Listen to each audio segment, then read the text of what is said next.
प्रिय विद्यार्थियों, पहले के ऑनलाइन क्लास में हम लोग आनुवंशिकी की परिभाषा, विभिन्नताओं के कारण और उनका उपयोग के बारे में जानकारी प्राप्त कर चुके हैं।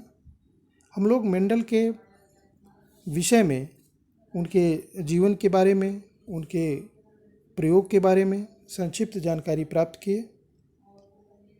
मेंडल ने मटर के पौधों पर अपने प्रयोग किए।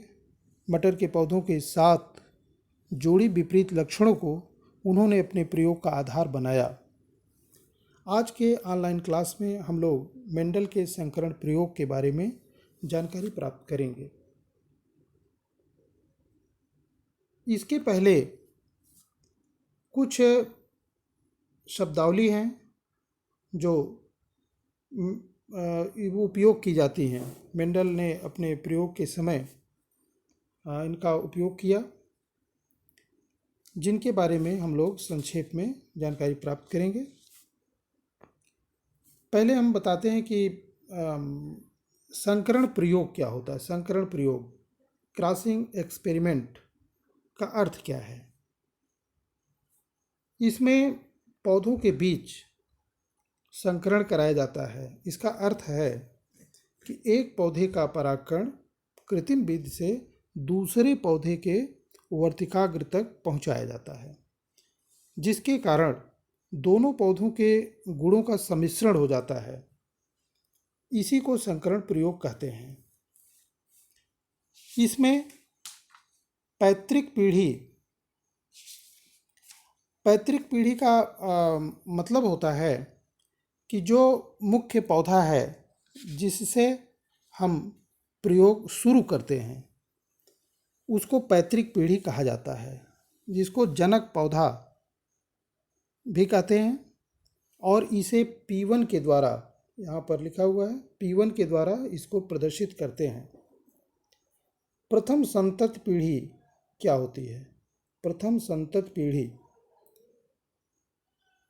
संतत पीढ़ी का मतलब होता है कि जनक पौधों में संकरण से बने संतत पौधे प्रथम संतत पीढ़ी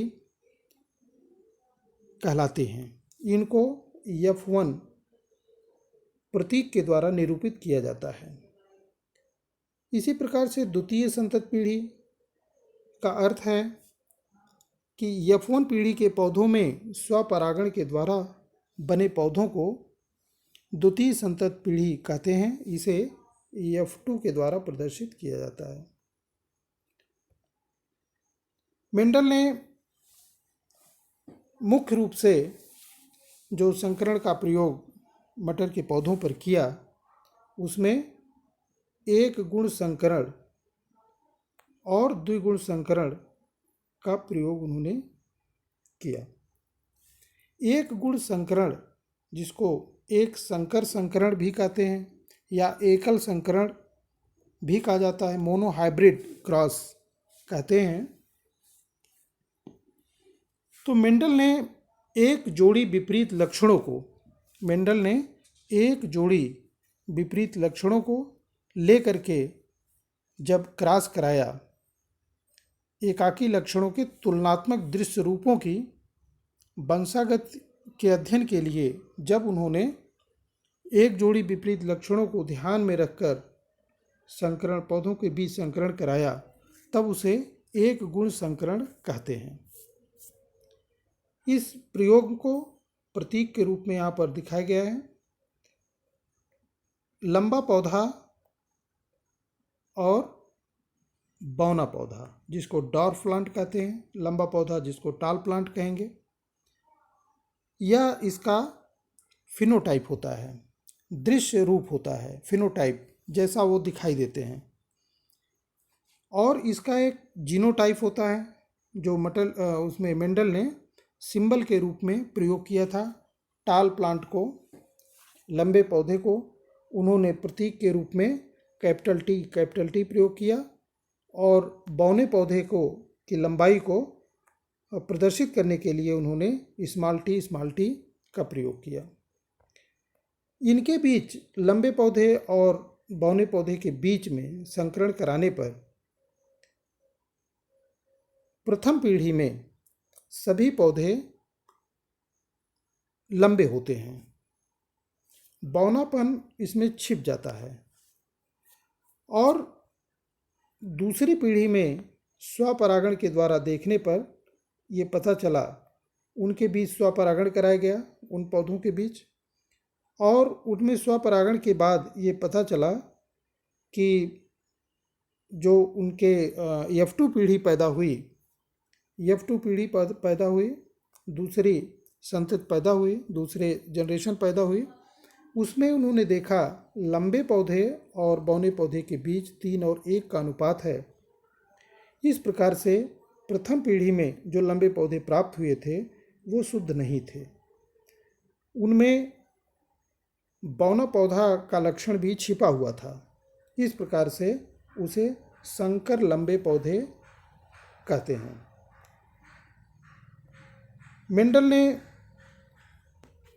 इन अपने एक गुण संकरण से कुछ निष्कर्ष निकाले और उन निष्कर्षों के आधार पर 3 अवधारणाएं या पास्टुलेट्स प्राप्त किए, जिन्हें आनुवंशिकी के जिनमें क्रमशः पहला उन्होंने जो पास्टुलेट प्राप्त किया, अवधारणा प्राप्त की, इस निष्कर्ष के आधार पर वो निष्कर्ष पर पहुँचे कि आनुवंशिकी के लिए माता पिता के लक्षण को दूसरी पीढ़ी में ले जाने के लिए कुछ कारक होते हैं जो युग्मकों में पाए जाते हैं।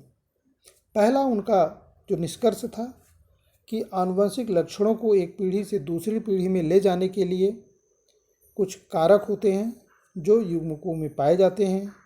ये कारक जोड़े में होते हैं।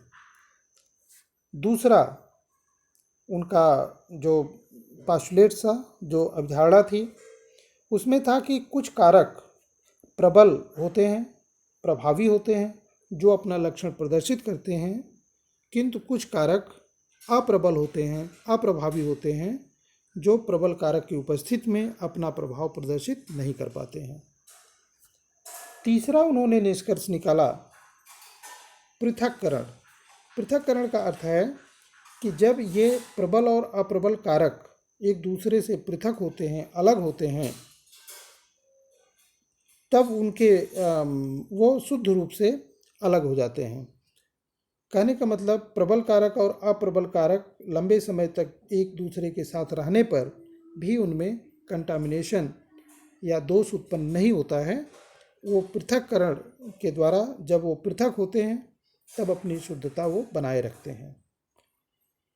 इस प्रकार से मेंडल के इन 3 अवधारणाओं के आधार पर वैज्ञानिक कार्ल कोरेंस ने सन 1901 में मेंडल के प्रथम 2 नियमों का प्रतिपादन किया, जिन्हें क्रमशः पृथक्करण का नियम और दूसरा प्रभाविता का नियम कहा जाता है। पहले हम लोग जानेंगे पृथक्करण का नियम। पृथक्करण का नियम का अर्थ है कि अपने प्रयोगों पर के आधार पर मेंडल ने देखा था कि पृथक्करण एक सच्चाई है जब भिन्न लक्षण वाले, विपरीत लक्षण वाले कारक एक दूसरे से पृथक होते हैं, तब वो अपनी शुद्धता बनाए रखते हैं। तो इस प्रकार से इसे पृथक्करण का नियम या युग्मकों की शुद्धता का नियम भी कहा जाता है। Law of purity of gametes भी कहा जाता है, और उसको इंग्लिश में लॉ ऑफ सेग्रीगेशन, पृथक्करण का नियम या युग्मकों की शुद्धता का नियम, law of purity of gametes कहते हैं। दूसरा इनका नियम कार्ल कोलिन्स ने प्रतिपादित किया, प्रभाविता या अप्रभाविता का नियम, जिसको प्रबलता का नियम भी कहते हैं, लॉ ऑफ डोमिनेंस कहा जाता है। जैसा कि देख चुके हैं हम लोग कि प्रथम पीढ़ी में जब उनके जो जनक पौधे हैं, विपरीत जोड़ लक्षणों वाले जनक पौधों के बीच जब एक क्रॉस कराया जाता है, संकरण कराया जाता है, तो प्रथम पीढ़ी में जो प्रभावी लक्षण है केवल वही प्रदर्शित होता है, अप्रभावी लक्षण प्रदर्शित नहीं होता है। इस प्रकार से द्वितीय पीढ़ी में भी वही नियम दोहराए जाते हैं, जो जिससे संकर पौधे प्राप्त होते हैं। ये तभी बौने पौधे प्राप्त होंगे जब उनका दोनों जीनोटाइप, जब दोनों स्मॉल टी एक साथ उपस्थित होंगे। तो इस आधार पर कार्ल कोरेंस ने प्रभाविता का नियम प्रतिपादित किया। मेंडल का जो दूसरा नियम प्रभाविता का नियम है, इसका प्रतिपादन किया। इसमें इन्होंने बताया कि जब भिन्न लक्षणों वाले पौधों के बीच संकरण कराया जाता है तो उसमें जो लक्षण प्रभावी होगा वह अपना प्रभाव दिखाता है, प्रदर्शित करता है, और उसके साथ रहने वाला अप्रभावी लक्षण अपना प्रभाव प्रदर्शित नहीं कर पाता है। हालांकि इसको वैज्ञानिकों ने बहुत सही नहीं माना है। अनेक पौधों में इनका प्रयोग करके, अनेक प्रयोगों के द्वारा अब इसकी मान्यता को मानने से इनकार किया जाता है।